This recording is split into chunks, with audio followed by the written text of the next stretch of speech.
إسلامنا هدية من ربنا الرحمن، إسلامنا بنوره أضاءت الأكوان. الحمد للہ والصلاة والسلام علی رسول اللہ، اما بعد۔ آج کی مجلس میں ہماری گفتگو کا عنوان ہے اہل توحید اور اہل ایمان کے فرائض۔ ظاہر ہے کہ زبان سے اہل توحید ہونے کا دعویٰ کرنا یا صاحب ایمان ہونے کا دعویٰ کرنا، یا دل میں اس بات کی تمنا رکھنا کہ مجھے اہل توحید اور صاحب ایمان تسلیم کیا جائے، کافی نہیں ہے۔ اللہ تبارک و تعالیٰ نے اپنی کتاب قرآن مجید کے اندر اصحاب توحید اور اصحاب ایمان کے بہت سے فرائض ذکر کیے ہیں۔ ہمیں ان فرائض کی بجا آوری کرنی چاہیے۔ چنانچہ اگر ہم صاحب ایمان بننا چاہتے ہیں تو قرآن پاک کی یہ آیت پڑھیں جس میں اللہ تبارک و تعالیٰ نے فرمایا ہے، یا ایھا الذین آمنوا آمنوا باللہ ورسولہ والکتاب الذی نزل علی رسولہ والکتاب الذی انزل من قبل ومن یکفر باللہ وملائکتہ وکتبہ ورسلہ والیوم الآخر فقد ضل ضلالا بعیدا، کہ اے ایمان والو، یعنی جو لوگ اپنے صاحب ایمان ہونے کا دعویٰ کرتے ہو یا ایمان والا بننے کی خواہش رکھتے ہو، اللہ پر، اس کے رسول پر، اس کی نازل کردہ کتاب پر جو اس رسول پہ نازل ہوئی اور جو اس سے پہلے اللہ تبارک و تعالیٰ نازل فرما چکا ہے، ان سب پر سچے طور پر ایمان لاؤ، اور جو شخص اللہ کا، اللہ کے فرشتوں کا، اللہ کی کتابوں کا، اللہ کے رسولوں کا اور آخرت کے دن کا انکار کرے گا تو وہ دور کی گمراہی میں پڑ جائے گا۔ تو سب سے پہلا فریضہ تو یہ ہے کہ سچے دل کے ساتھ ایمان لایا جائے، دل سے بھی، زبان سے بھی اور اپنے اعضاء سے بھی اس بات کا اقرار کیا جائے کہ ہم صاحب ایمان ہیں اور اس کے تقاضے کے مطابق عمل کیا جائے۔ دوسرا اہم فریضہ، بلکہ یہ ایمان ہی کے تحت داخل ہے، کہ تنہا اللہ رب العزت کی عبادت کی جائے اور اس کے ساتھ کچھ بھی شرک نہ کیا جائے، اور اللہ کے سوا جن کی بھی عبادت کی جاتی ہے ان سے اجتناب کیا جائے۔ چنانچہ اللہ تعالیٰ نے فرمایا، وَمَا أُمِرُوا إِلَّا لِيَعْبُدُوا اللَّهَ مُخْلِصِينَ لَهُ الدِّينَ حُنَفَاءَ وَيُقِيمُوا الصَّلَاةَ وَيُؤْتُوا الزَّكَاةَ وَذَلِكَ دِينُ الْقَيِّمَةِ۔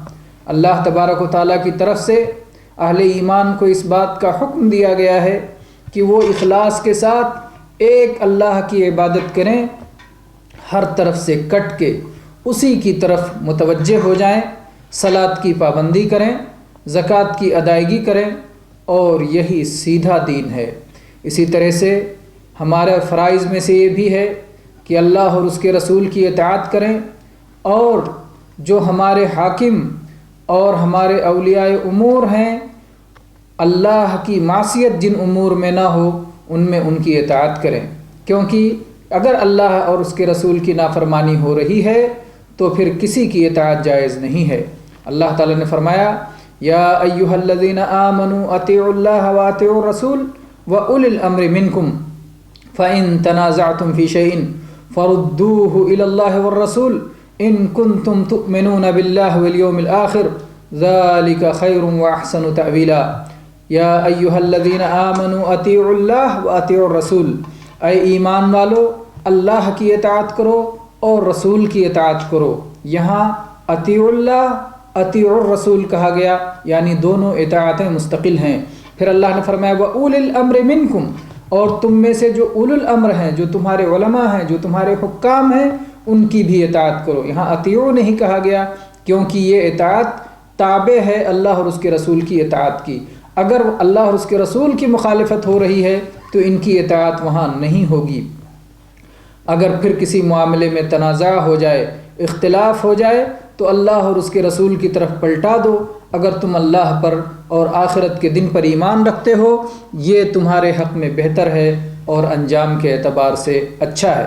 ایسے ہی عبداللہ ابن عمر رضی اللہ عنہ بیان کرتے ہیں کہ جناب محمد الرسول اللہ صلی اللہ علیہ وسلم نے فرمایا علی المرء المسلم السمع والطاعة فيما احب وكره الا ان يؤمر بمعصیہ فإن امر بمعصیة فلا سمع ولا طاعة، کہ ایک مسلمان بندے پر سننا اور ماننا ضروری ہے، چاہے وہ پسند ہو یا ناپسند ہو، گوارا ہو ناگوار ہو، کوئی بھی حالت ہو۔ البتہ جس وقت معصیت اور نافرمانی کا حکم دیا جائے تو جب معصیت کا حکم دیا جائے گا تو نہ بات سنی جائے گی نہ مانی جائے گی۔ یہ متفق علیہ حدیث ہے، بخاری اور مسلم میں یہ روایت موجود ہے۔ ایسے ہی صاحب ایمان اور صاحب توحید کے فرائض میں سے یہ بھی ہے کہ شرعی علم کو سیکھے اور شرعی علم کو سکھائے اور عام کرے اور اس کی نشر و اشاعت اور اس کے فروغ میں لگا رہے۔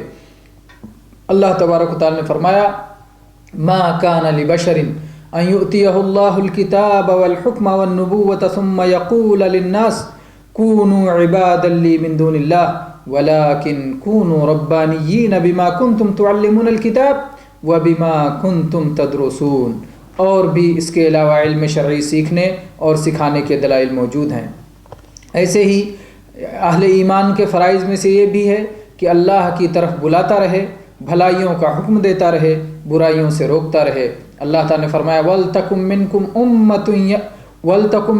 أُمَّةٌ يَدْعُونَ إِلَى الْخَيْرِ وَيَأْمُرُونَ بِالْمَعْرُوفِ وَيَنْهَوْنَ عَنِ الْمُنْكَرِ وَأُولَئِكَ هُمُ الْمُفْلِحُونَ۔ ایسے ہی اس کے علاوہ بھی آیات و احادیث ہیں جس میں دعوت اللہ کا حکم دیا گیا ہے، بھلائیوں کا حکم دینے اور برائیوں سے روکنے کے لیے کہا گیا ہے۔ ایسے ہی اللہ کی رسی کو مضبوطی سے تھامنا اور فرقہ بن کے نہ رہنا۔ اللہ نے فرمایا وَاعْتَصِمُوا بِحَبْلِ اللَّهِ جَمِيعًا وَلَا تَفَرَّقُوا، تم سب مل کر اللہ کی رسی کو مضبوطی سے تھام لو اور فرقہ فرقہ نہ بنو۔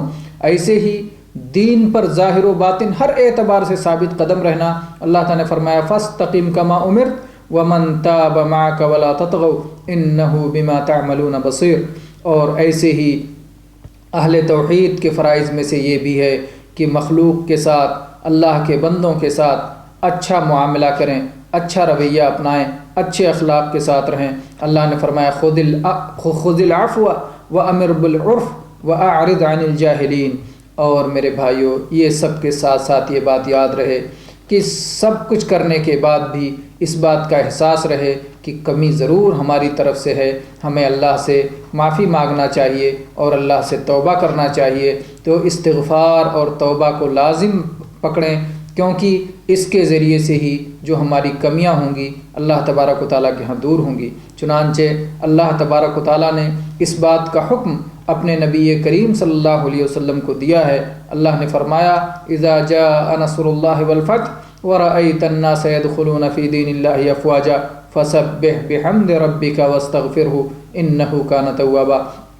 یہاں پر اللہ تبارک و تعالیٰ نے اپنے نبی کریم رحمت عالم سید البشر جناب محمد الرسول اللہ صلی اللہ علیہ وسلم کو حکم دیتے ہوئے فرمایا فسبح بحمد ربک واستغفرہ، کہ آپ بھی اللہ کی تسبیح کیجئے، اللہ کی حمد بیان کیجئے، اللہ سے استغفار اور توبہ کیجئے۔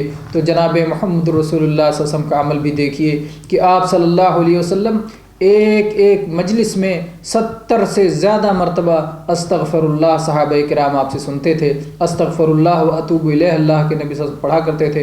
اللہ کے نبی صلی اللہ علیہ وسلم نے فرمایا انی لا استغفر اللہ فی اليوم 100 مرہ، میں ایک دن میں 100 بار اللہ تبارک و تعالیٰ سے استغفار کرتا ہوں، بخشش مانگتا ہوں، معافی مانگتا ہوں۔ تو آپ جن کو اللہ تبارک و تعالیٰ نے اتنے بڑے مقام سے نوازا، جب آپ یہ کیا کرتے تھے تو ہم اس عمل کے کس قدر ضرورت مند ہیں۔